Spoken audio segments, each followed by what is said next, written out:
We are here in the town of Milton, Massachusetts in July of 2011, and I'm in town here, was in town to deliver some information to the town selectmen and other town officials about Milton's membership in the ICLEI and its support of Agenda 21.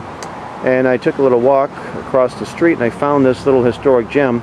Now Milton is someplace I've been here dozens, hundreds of times. I used to live in the bordering section of Boston Hyde Park, and I'm just going to read this little plaque here. The Milton Powder House, 1811.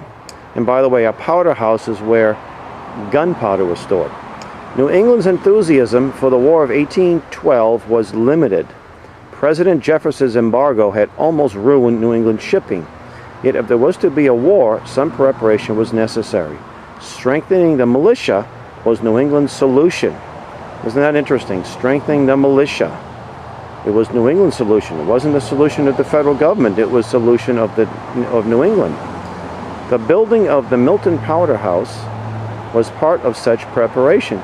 For a town appropriation of $100, the Powder House you see here was built on church lands.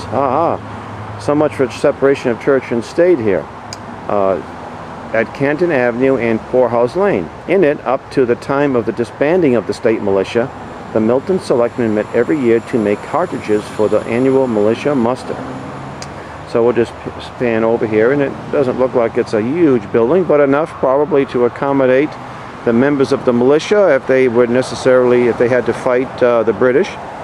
And Milton isn't too terribly far from the ocean.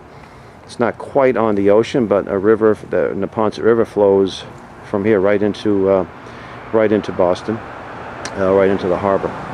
So a little more evidence that the necessity to restore not the National Guard, but the state militia.